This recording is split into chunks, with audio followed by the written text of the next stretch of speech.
guys, we are going to have a little discussion today around venture capital, the venture community here in Southeast Michigan, and all of the kind of the energy and activity going on. Really special occasion this week. We've got the Midwest Venture Showcase going on this week, where companies will be pitching to investors, real investors, during the week. And this is really where the rubber meets the road. It's, you know, it's where these companies get that critical funding and get spun up. And so we thought it's a good occasion to really talk more broadly then about the venture capital community here in Michigan, the startup community, the good, the positives, the negatives, the challenges, and kind of, you know, have a little roundtable discussion around all of that. And we've got R.J. King with us, editor of DBusiness magazine, joining us, and Ara Topouzian, director of the Michigan Venture Capital Association. Great to have you guys. Thank you. Thank you. You guys are like brothers in this community to me. We're all brothers. We're in this together. We're deep in it, right? This is our thing. Right. This is our thing. So maybe you know, let's start. We'll get into some specific subject matter, but maybe just a kind of high level, you know, perspective, a little bit about your perspective of where things are, where we've been, where we are now, where we're headed. RJ. Well, I think, you know, Michigan and especially Metro Detroit is, you know, trying like about 8 other regions around the world to be this mobility, you know, cluster, mobility tech center. You know, and you're competing with places like Silicon Valley and Israel, South Korea, Tokyo, and you know, Germany certainly. Yeah. And I think the state is doing a good job with that, and that's going to bring a lot more investment to our state, both on the software and the hardware side. And then I think, you know, because of Metro Detroit's legacy as the automotive industry capital. We certainly have a right to be in that space, right? I mean, Yeah. We've got a claim to being a leader in that space. So you have that, and you know, you're on your sort of 4th generation since the auto industry started. Yeah. And we've been blessed with like a lot of high union wages, and that's contributed to a very robust, you know, hospital healthcare network. We get a lot of medical tourism here. And you see a lot of investment in that space for medical devices, new drugs. You know, of course, Pfizer is producing the vaccine in Kalamazoo. Yep. So I think those are the types of things that I look at from a high-level standpoint that are in our favor. We've just got to do the hard work to attract more investment from outside our state. And I think we're in a sweet spot to do that in. You know, Michigan is a very inclusive state, and I think it's important throughout the Midwest. I think Midwest in itself is strong for both entrepreneurism and venture deals. Yeah. You know, we often see that VCs get compared in Michigan, get compared to Silicon Valley and Wall Street, right? It's kind of normal, and that's really not fair. It's totally different. It's totally different here. Certainly, it's a lot smaller here, but I think it's a tighter community, certainly. You know, when I talk to out-of-state venture capital firms, they still like Michigan for a lot of the reasons RJ is saying, but just also that deals are more conducive here. Valuations on products and services are a little bit more level, you know, and there's no shortage in the pipeline of entrepreneurs. Yeah, I mean, let's talk about some of the hallmarks of the key ingredients to a great venture community. You know, obviously you got to have great deal flow, right? Yep. We've got that. Yep. We certainly have. I mean, here we're really focused on university originated opportunities for VCs and angel investors and others to invest in. Our university system is strong. Michigan, the number 1 public university in the country for research grants $2 billion and funding. a year. Right. And so you certainly have that going on. You talked about valuations. That's a key hallmark, right? I mean, you don't want to be paying double or triple what you'd have to do on the coast or Boston, say, for example. What are some of the other things? Quality of life, I think, is critical. Yeah, here, cost of living to attract is low. talent. Cost of living is low. The housing market's low, but you get a lot. Well, you can get winter any time of the year. That's right? If you're into not that, just in the winter if time. you're into that, you need to discover skiing or snowmobiling or whatever it may be in order to keep your sanity across the winter. But if you're into it, it's a great spot, and the summers are beautiful, no question about it. The lifestyle's great here, right? Yeah. Well, we can't forget Upper Peninsula. It's a major attraction, and there's deals going on up there. And I was just talking to someone the other day that, you know, we need to even go up there some more and do some more work. Yeah. I think there's just quite a bit going on within the state, and you know, I know we're going to talk about talent, but that's a big thing. Well, let's talk you know, about as it. well. Talent, huge. I mean, I'd say the big two are really funding and talent. Really, Yeah. those are the hurdles you have to jump Right. over in order to really make it go. Let's talk about Right. talent. Well, firms are looking for a fantastic management team, right? Good CEOs, and that's kind of hard sometimes to find, but a good management team, certainly having their act together is something that a venture firm is looking at. Yeah.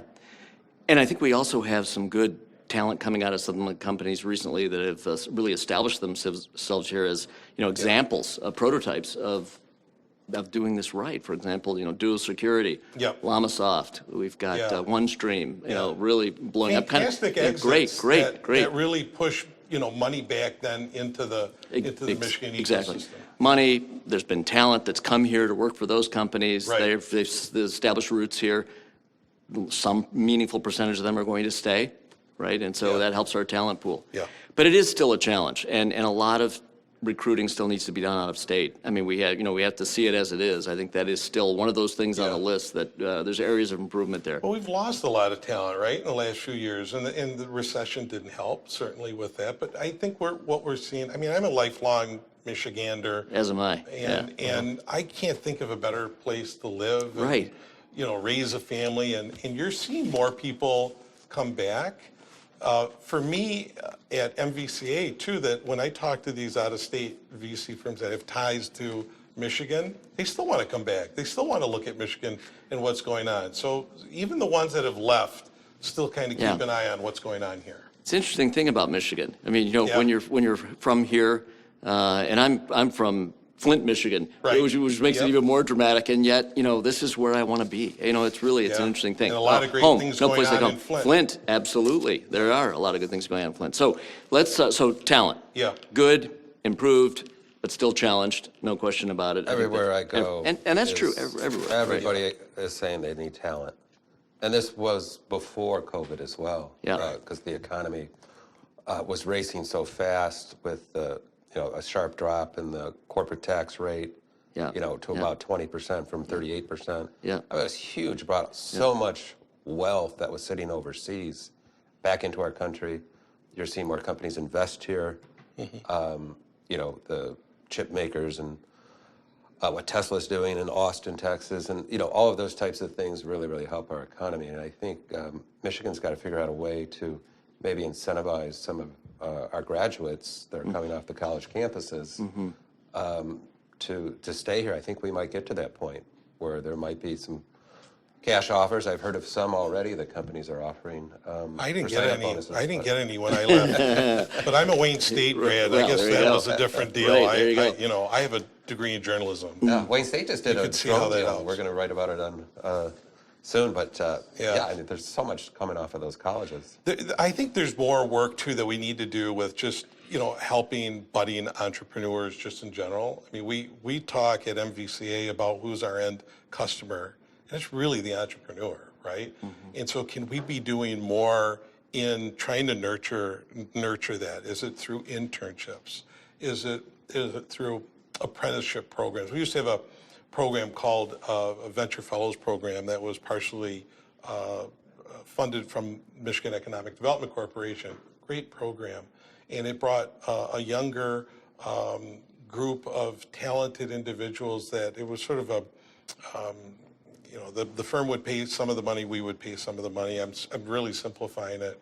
But it got newer graduates actually into the venture capital firms, which was good too. We need more of that. I mean, we don't have thousands of VCs, here in the state No, of Michigan. that's true. We have a few. We have some really good headliner deals that Yeah. are being done that are really critical, exemplary. Maybe could you guys highlight, some of the recent activity? I know now, look, let's move into funding. Okay. That's the other really critical component. Yeah.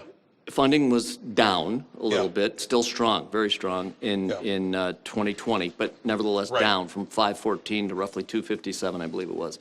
And that's something we got to look at. Yeah. We got to face it. COVID certainly had an impact on that. But I think a startling statistic for me that relates both to the talent and to the funding is that I think we lose roughly half the companies that get that get out of the university environments, go to the coast or wherever the funding happens to be. So you got to have the funding to Yeah. keep the companies here, which then begets the talent and all makes the whole thing kind of go. But the other part of that steam is that, last year, I mean, we just reported 88 startups Right. have received funding. Right, so right. when you talk about COVID, if you had asked me, maybe this time last year, what I thought, oh boy, we're going to have an awful year. We had seen 2 record years of capital under management, the investing that was going on, and I thought, geez, do I even want to do a report Right, for this right, year? right, right. And the results have shown that it is still strong. Yeah. And shows that resilience Yeah. in the ecosystem. Right. RJ, I think that was your headline. It was strong. And, Yeah, that's the it thing was. to be made. Because you sometimes set the bar high. Right. When you run 2 Right. record years, no matter what you run into, even Right. in the absence of COVID, in those circumstances. But was it roughly 350 or so in 2019? But the if report's based on, it's the good, bad, and the ugly, right? It's not supposed to be, it's great if all of it is wonderful news, but it's supposed to be very factual, Yes. kind of comprehensive analysis to really kind of break it down. Yeah. Okay, so maybe are there headliner deals that you know of that are getting done that really are, it's not just the total amount of money being invested, but it's the quality of the deals, the impact and importance and gravity of the deals that are getting done. Any that jump to mind right away that are worth highlighting and noting? Yeah. Huron Capital, they just divested themselves of their high insurance platform, which is based out of Traverse City. Right. I think they sold that. They didn't say what the sales amount was, but that was a platform they had been building steadily, and there was several dozen companies in there. So that was one that just recently happened as of mid-April. And I think, of course, the Duo Security Right. has been Llama amazing. Soft toward the end of last year. These are Right. big. And then other huge deals in the fintech space. You look at rocket companies, former United Shore, which is now Sure, United Wholesale sure. Mortgage. I mean, Right. both of those companies went public and were Right. very, very successful. Right. That I think is going to create more capital More for capital, investing right. in the VC end of things And you're with their Detroit seeing- venture partners. Yeah, and you're seeing like Floyd's Furniture, we just recently. $15 million deal. Right, yeah. I mean, so you're going to see good. more of that. It's good. that come forward, Bloomscape. too. Bloomscape, is another $15 million phenomenal. investment funding deal recently. And the thing about the capital, when you have a great event, an exit event, whatever it may be, it flows capital back at all levels. Exactly, So the yeah. founders and those getting distributions from the company when it sells, Yeah. those guys become angels now all of a Right. sudden, and they certainly have the propensity and the appetite and the interest to be part of the game, and this is a way for them to Yeah. stay in the game and be part of it. So it, fuels the angel level at the very, very earliest stages and Yep. certainly replenishes the funds. And, Well, and then Jeff, some. I'm glad you said that because I think the angel community is a vital. Huge.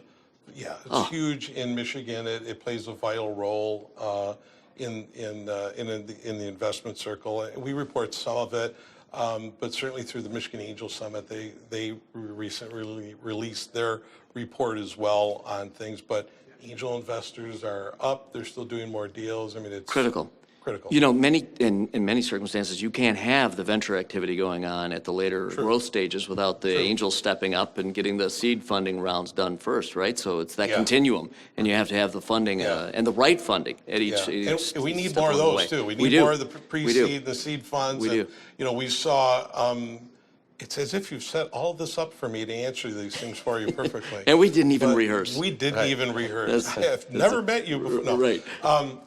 You got Michigan Rise, right? They came out of Michigan State and Red Cedar Ventures, Yep. and they've partnered with the MEDC, and it's a match. But they've done a phenomenal amount of deals, Yes. in the last year. Right. You talked about universities, and U of M has got their Accelerate Blue program. Fund just raised, yep, early stage, yeah. So there is some fantastic things going on. Yeah. Yeah, love to see more of those. And those, as we said, those fuel the interest from the VCs because now you've got companies that have some of the boxes checked, that make venture capitalists interested in at least taking a look, a good, deep, close look. And so that's really exciting. And those startups that are being nurtured on college campuses, once they come off, and even on the scholarly side, you're seeing professors come up with companies and working with their students. That keeps those students here. because Yeah. once they graduate, the company's here. Sure. They're going to locate nearby, believe me. Right. So we've seen a lot of that. You know, I have our own story. We do a little bit of early venture activity ourselves, mostly angel. But there was an opportunity where this was early 2000s when my brother and I were giving a little speech at the University of Michigan Business School on the subject matter of entrepreneurship, how you pull technology out of the tech transfer offices, how you build a company around meritorious research or whatever it may be. And giving this talk, and afterward we were approached by somebody by the name of John Langmore, who came out of the audience and said, hey, I've got some research in the lab I want to talk to you guys about, and I think maybe it merits building a company around. Make a long story short, we vetted it, we worked on it, we actually made a deal with the University of Michigan Tech Transfer Office. They established an equity position, and we grew the company over about a 6-year span to a $75 million exit. Not front page news, but big returns for the angels who got involved, big returns, multiples, 10x kind of return. And certainly John Langmore did really, really well. And again, it's just part of that, it all kind of makes it frothy, right? It all contributes to the ecosystem in many different ways. And so I remember that deal. It was really cool working with the university and, great sorts of pride and a good run, good return. Yeah. So we need to hear more of those. I mean, we've tried to gather more of those stories here in Michigan to really get that out to folks like RJ and everybody else. And so we started a quarterly deals flow newsletter where we're trying to show certain exits, some fundraising wins and whatnot, so everybody could see really what's going on. And that's so critical because it's one thing to be doing the good, the hard work. Yeah. It's another thing to be getting the word out effectively as what the results, right? And that's RJ, that's largely your job. What how does the press, what's the disposition of the press these days, kind of generally on VC and these deals? This is pretty esoteric stuff. Many people view it as not for public consumption, right? Right. But it needs to be. Oh, I think we certainly have seen a jump in the level of a number of stories each year that we do that are in that venture capital space from even 5 years ago. 10 years ago, you really didn't hear much about it. Today, it is basically, it does make the front page. And a lot of dollars involved. I think we could accelerate things if the state and the MEDC and the Michigan Venture Capital Association could all come together and work to get more of these startup accelerators on college campuses, get those students excited and involved in learning how to run and operate these companies, and that'll keep us here. And then to your point, your report that came out in mid-April for the 2020 activity showed that a really startling statistic that for every dollar invested by Michigan venture capital firms, it's almost a $10 draw from outside the state of new investment here. So that's huge. There's good and bad to that figure, right? And it's been somewhat consistent. I mean, talking to one of our fellow board members, and we did this webinar yesterday and talked about it, and he made the comment, which I found pretty interesting, that maybe 10 years ago, for every dollar there was $4 coming in from out of state. Everybody thought that was great. And here now we're talking about close to $10 that are coming in. So the good is it goes back to outside firms are looking at Michigan. Yeah. The maybe not so good is that there's not enough funding here, to your point, right?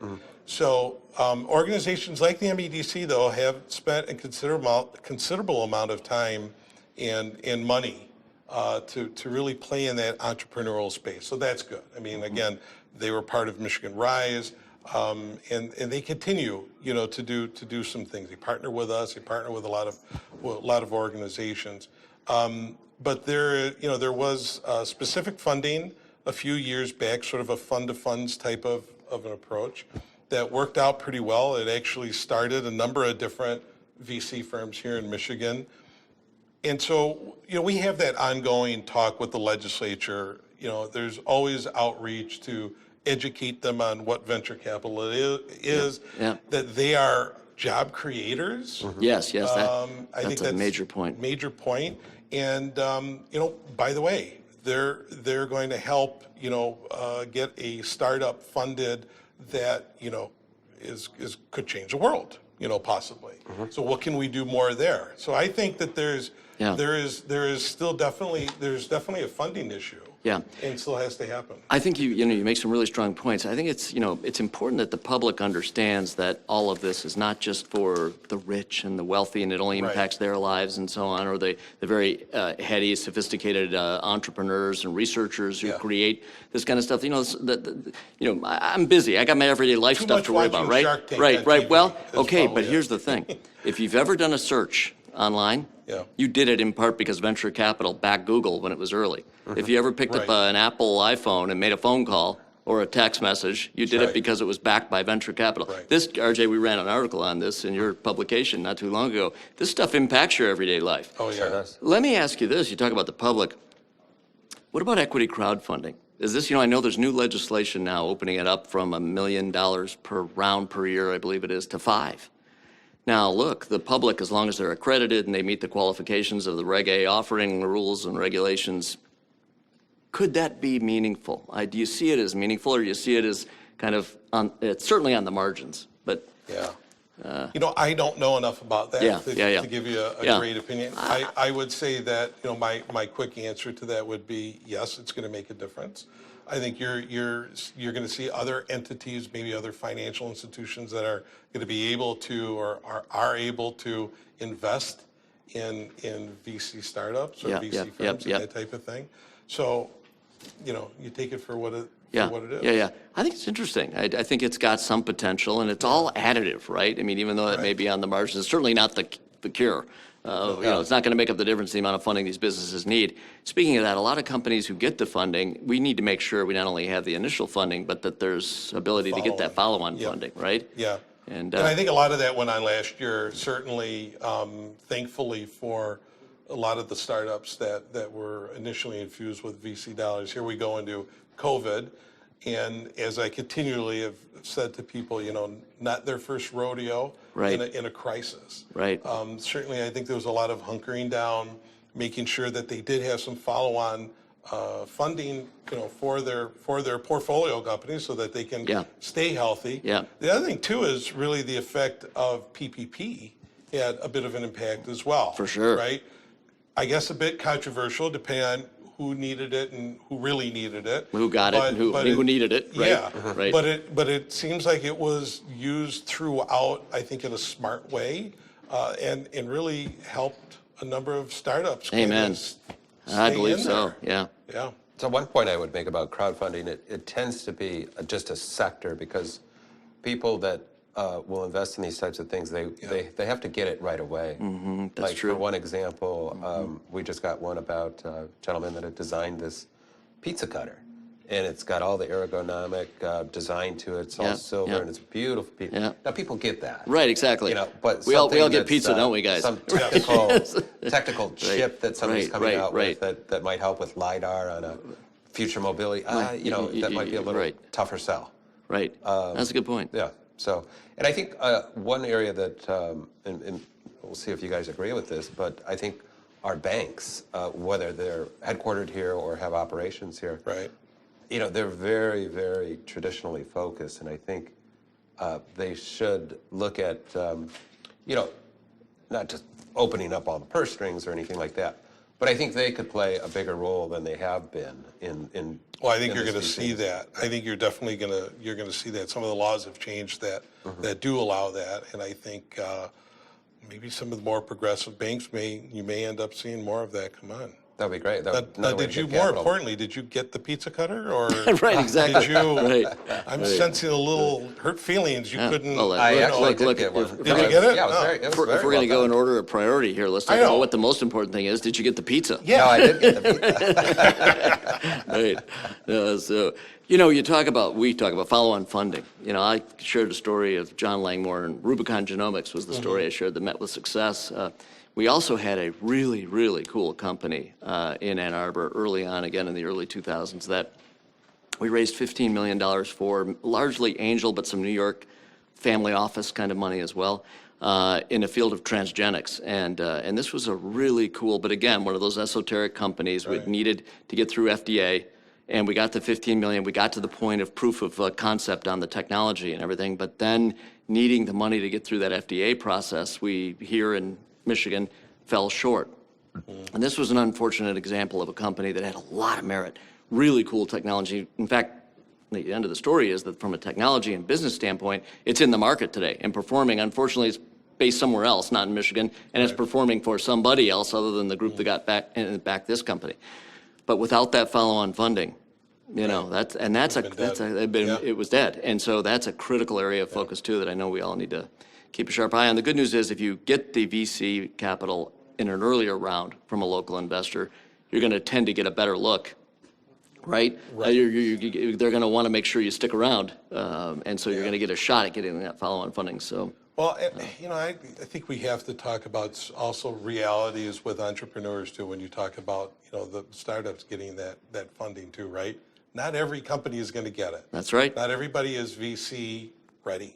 That's right. You know, and I think that you know, I guess on my end, that's always the hard part of it when, you know, I'll get a call and someone will think, oh, well, you're MVCA, do you give out money? And the answer is, well, no, I don't. And, you know, well, can you connect me with somebody that will? It doesn't work like that. It doesn't work like that. So you're going to see in this symposium that we're all part of, you're going to see some folks that are doing pitches, and they, you know, hopefully they'll have their act together with them and you know, do well with that. But I guess I can't emphasize enough of entrepreneurs that may be watching this need to do their homework. Yep. And they really need to have it complete. And sometimes they may just get one shot at talking to a potential firm, right? So true. You better be ready with that pitch, and you better know your if stuff. I came to you with a pizza cutter, well, I better get it right. That's a given. Okay. That's a given. Now I know what you'll take from me then. Exactly. Right. But I think, you know, speaking of the showcase this week, we're going to see companies, 57 or so companies that are going to be showcased that'll be pitching for money on the 27th and 28th, and across a wide range of fields of endeavor and categories of silos of subject matter. And it'll be really interesting, I think, even if you mentioned entrepreneurs, seeing this, if you're an entrepreneur, you should dial into that because you're going to learn a lot. You're going to learn a lot about what investors are interested in. You're going to learn what's working, what's hot, what's trending. You're going to learn how to pitch. You know, these are critical things. If you're going to be an entrepreneur and you're going to play this game, first, to your point, Ara, you got to have a company that even qualifies. What is a venture-backed company? You know, commonly you got to have that fast growth trajectory and some other key hallmarks to check those boxes. Right. But even if you have that, you have to command. It's not a done deal. It's not a done deal. Yeah. It's not a done deal. It's tough, right? It's a competitive field. Yeah. And it's a competitive field. It's a great chance to learn. It's exciting. It's stimulating. I know you'll be dialed in, looking for nuggets of great stories, RJ, out of the mix, right? We sure will be. And I think for anybody watching that's looking for capital, the Michigan Venture Capital Association website has got all the VCs listed. They have a brief synopsis of each of them. We do. At DBusiness.com, as you go on our homepage on the right, it's got the 2020 Venture Capital Report. So in addition to those VC firms, you have the family funds, the private equity funds, the angel investors. So there's more than 100. Yeah. I wish it was much larger, but you know, slowly but surely we'll get there. Did I hear roughly 160 or so investors across the board, ranging from angels to venture capitalists, signed up to? That sounds roughly 164. I think the number. You know, the other resource, as we're talking about entrepreneurs, that's on our website at michiganvca.org, is we do a landscape guide, which is really kind of our answer to when I do get the call of, hey, who do I need to talk to and whatnot. But it's a bit of a membership directory for us, but it's a real complete resource that's available free on our website for entrepreneurs. Let's say if they do want to cold call or contact the VC firm here in Michigan, they can look that up. They can see the sectors that they invest in, the type of funding, the stage of funding, and that type of stuff, as well as other, you know, the accelerators, the incubators, and university folks and service providers that could help out. So that's a good resource. Great for resource. Anybody, anybody that's great watching. Resource. Let's conclude on one really important and timely subject matter, and that is diversity. You know, I think it's roughly, I think it's a statistic, and correct me if I'm wrong, 15% or so of the companies that did get funding in 2020 were founders of color. Is the national average, is the backdrop 7.5%? So I think we're doing better than the national average, Right. but still obviously not good enough. Oh, yeah, there's a major disparity, right? I mean, national is here and we're down here, and yes, even though we're getting a bit better, there's more that needs to be done. We as an organization have always looked at diversity. The Venture Fellows program involved the level of diversity work that was in it. We've done quite a bit of educating for our members and whatnot over the years. Yep. Certainly, the unfortunate incidences that have happened last year have opened up a lot of people's eyes to say, okay, we need to do more. Yes. We clearly need to do more, and it's time to do more. Yep. So what's exciting for me is that we've been very proactive in that realm. We've developed the Diversity, Equity, and Inclusion Committee. We've got a group of five folks from different backgrounds that we're coming together and go, how do we make a difference in this? What can we do? We got to be in the long game for this, right? Yep. And it can't be for the sense of publicity. It has to be for the right. It's got to be. It's right got to be reason, real. It's got to. right? Yeah, It's got to be real. Right. So we're in the beginning stages of it and taking our time to do it, but we're looking at things such as just developing better databases, okay, of entrepreneurs of color, that type of thing, or different stats so that we understand it a little bit better. But even developing a toolkit of sorts for our VC firms. Yeah. To understand the different nuances or whatnot that'll help them be better at handling diversity, whether it's in the hiring process or their educational process, and I think the big one are networks, right? We network typically with who we just know. Right. And so there's that unconscious bias too that we don't know.